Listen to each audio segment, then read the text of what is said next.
Yo, it's me, Danchou. Welcome back to the Hideout, you guys, and I'm so glad you guys can make it. And I am back with another Gachiakuta video. I'm sorry, I know I've been slacking.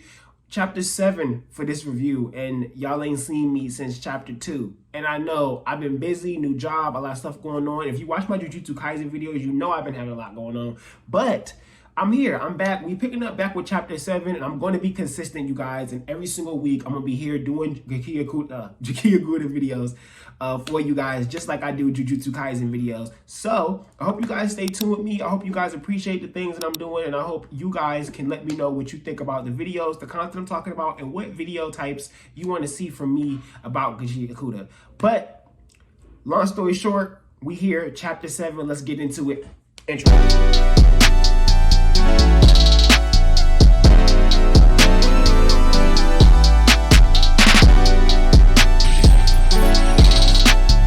So, long story short, chapters 3 through 6 was pretty much Rudo getting introduced to the world of the underworld and the abyss, aka Earth, and just figuring out the things going on. He met Zonka, he met Ryu, found out that Zonka's really good at Jinkies apparently. He gonna learn from Zonka, all that cool type of stuff. But for chapter 7, we actually get to go to the Janitor's Headquarters, and we get to see what's going on at the Janitor Headquarters, and we meet Semiu, my wife. I'm in love with her. She look like me almost, you know what I'm saying? We got the fro with the glasses, you know what I'm saying? Yeah, you know what they say. When couples be together for a long time, they start to look alike, you know what I'm saying? But anyway, you know, she got a really cool Jinky ability. That's her glasses. And that she's able to, you know, specifically Engine said she can look into someone's true nature if she really tries, like if she really tries her hardest. Otherwise, she seems to be able, she can look into people's potential. She can basically look into you. She can read you. And I find that very, very cool that someone's Jinky with glasses is that they can read you. Now, something like glasses are very common, right? So with someone like me, because I also wear glasses and find my glasses really important to me, could my Jinky also be glasses? I'm assuming so, but does that mean my Jinky ability would also be the same with my glasses? That I'm not sure about. And so I want to know what dictates the actual ability that is tied to that Jinky. Is it whatever that object is? Or is it truly the connection between that person and that object and also that person's personality? I find that to be very interesting. So hopefully we get more of that type of stuff. But based on the actual plot of what we're seeing here, Semiu is the receptionist who seems to evaluate people based on appearances and that the look she gets with her glasses, and then that'll place you in where she needs to have you for the actual janitor, you know what I'm saying, organization. So basically, she looks at Rudo, sees something crazy that she seems to kind of hide. She doesn't seem to say everything she feels. And Engine seems to kind of peep that as they're leaving the receptionist desk. But she says that, you know, he has a little bit of combat ability, so there's no need to train from scratch. His Jinky sync is really strong, but he's not strong with holding it, something, you know, things of that nature. He still has to learn how to really tap into it and control it, things of that, like that. But he still has a strong synchro, like he still is synced to his Jinky really good. So I'm really wondering what Semiu is hiding here. So I'm not going to harp too much on that stuff because I feel like that's something that we're going to see come back to be important later. But yeah, other than that, moving on, when they leave that receptionist desk, we have Engine basically talking to Rudo, giving him small little explanations about things. And I really just find it crazy how so quickly Rudo went from up in heaven on the island, dropped down into the abyss, and now he's learning about a whole new organization, a whole new society that, you know, he didn't even know really existed down in the abyss. And that type of stuff is so cool to me. And it seems to really be overloading him. Like, you can see how, like, it kind of is kind of hitting him hard, and he's like trying to take in all the information, but his focus is getting back up top. So he's like trying to really focus on the goals that he has. And I really respect Rudo for that. He's so young, but he's so determined, and he's determined for some really good reasons. And I just really like seeing that type of stuff. But as Engine is explaining to him the different things about the janitors, we find out there are 100 janitors, okay, about 100 of them, and they're broken into 3 separate sections. It was combatants, supportives, and I want to say observers, something like that. I'm messing up that third one, but I know for sure it was combatants and more support. I think that third one was observing. My mind just went blank. I do apologize.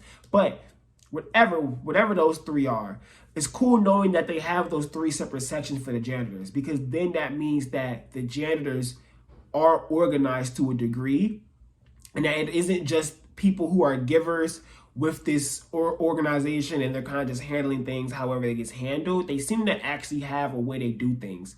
And then it even interests me even more that Engine says that we can go meet some of them you can go meet some of them right now, because there aren't many here because we're be in different areas all the time. It's rare for us to all be together. But then they walk in that room and there's a whole bunch of janitors in there.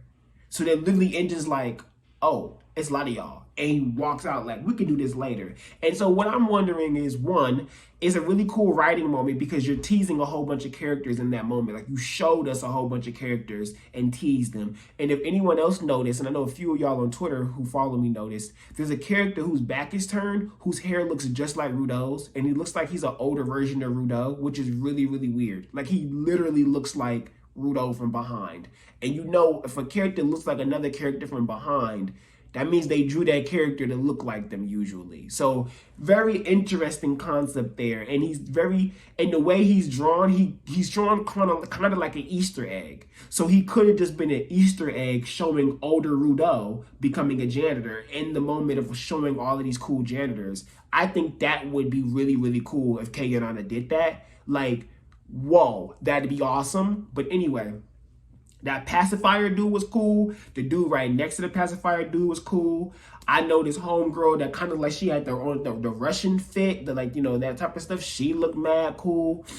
Please correct me if I'm wrong if that wasn't really a Russian look. I think that was like a Russian look she had, but that was really cool. Everybody that Kei Yanana decided to focus on their faces in those middle panels, all of them look cool. Like, all of them looked really, really raw. So I'm just really interested in if the reasoning behind introducing those characters in that way and how soon we're going to see them get into action. And since we didn't see Rudo actually get introduced to them, I want to know when they are going to be introduced. You get what I'm saying? And then on top of that, they decide to move forward and then go to the boss. Now, the boss is not there. Interestingly, before we even get to this boss not being there, Rudo and Engine have like their mini talk, and it kind of feel like a big brother, little brother thing for me right now, and I'm really loving it. And Engine pretty much says to Rudo, tell me right now, or you gonna let me know right now that you're doing this with us, like you're gonna be a janitor. And that was before we even meet the boss. Again, he meets the boss. So then Rudo agrees he's gonna do that. They walk in, and the boss isn't there. The Semiu runs like, oh, I forgot to tell you, boss is out of town. Did you really forget, Semiu? Or did you need your little time to go do what you had to do about Rudo because you done seen some stuff that you didn't want to tell nobody about Rudo, and now you done came and said all of that to act like, to keep the status quo. I'm not saying I don't trust Semiu. I'm just saying there's clearly something she's hiding, and I'm hoping she's hiding it not because she's an op, because whatever Rudo is dangerous. And I think that's what it is. Whatever Rudo is, he's very dangerous. And so she can't trust it. You get what I'm saying? And I really hope that's the case. And if you're wondering, you just think that because she's fine and she black, Danchou. Absolutely. You are entirely correct. Thank you for understanding me. But continuing on, Semiu comes, she says all of that. They're looking at her like, really? You could have been said something, because she could have been said something. But and find that the boss isn't there. The thing about the boss I find really interesting. Apparently, don't ask him about jinkies. They don't know his jinky and his ability. But all the janitors get stuff done and they work really hard, all because of their loyalty to him. You suspect. What you mean? You got a whole bunch of givers working for you, but we don't know your jinky?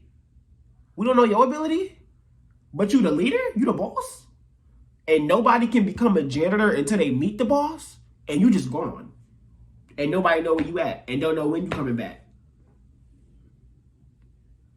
He's suspect. I hope he not a op, because I'm hoping these janitors are really the good guys, and then we meet a faction that is against the janitors. I'm saying something of that nature. Or the janitors are good guys, but they have ops in them. I'm hoping the boss isn't like, because if you the leader of the janitors and you the op, what kind of chess you playing? Like that would make the story crazy, because then I'm trying to figure out what's really going on here then. You know what I'm saying? But right now, he looked a little suspect. You a little, you think you too good. You know what I'm saying? I don't like that. I never have been a fan of a leader that can't put things on the table. Like, I've never been a fan of a leader that moves like that. Don't ask about Jinkies. We don't know his Jinky, but everybody has this super strong loyalty to him. Did he beat y'all up or something? Like, I'm just really intrigued by that. And then so after all of that, since the boss not there, Ryu's all like, oh, well, since you can't become a janitor unless you meet the boss, he might as well just see how we do things and see, you know, how we get the work done. He could just be our apprentice. And then she goes, and I want to know more about Rudo anyway, type deal. And I'm interested. I'm ready. I want to see what Ryu can do. I want to see what Zanka can do against these aberrant beasts. We already seen what Engine can do, but I want to see even more what Engine can do. I just want to see what is going on with the generators and how they actually move. And I want to see, do they move in units? Do they move by themselves? Are they duos? Are they trios? Are they quads? Usually they seem they move by themselves, I would think, based on Engine, unless Engine just special like that. And that's why, you know, Zanka treats him like that. But either way it goes, I'm just really impressed and really excited for this series, you guys. And I know Chapter 8 is going to be crazy. Like, I'm so ready for Chapter 8. It's going to be absolutely amazing. So please tune in with me, you guys. Right now, I ain't got no theory. Right now, I'm just ready to see what happens next chapter. And then from there, I'll probably be able to cook some things up. But right now, we chilling. Right now, we chilling. We seeing how Keiran are going to move. And then we'll go from there. But thank you guys. I'm so glad you guys came back to the Hideout. I appreciate everybody who supports me and Gachiakuta and what we got going on over here. And we're going to blow up with Gachiakuta. We're going to take off from Chapter 1. We've been here. But anyway, you guys, I hope you guys have an amazing day. Thank you so much for coming back to the Hideout. It's your boy Danchou. Peace.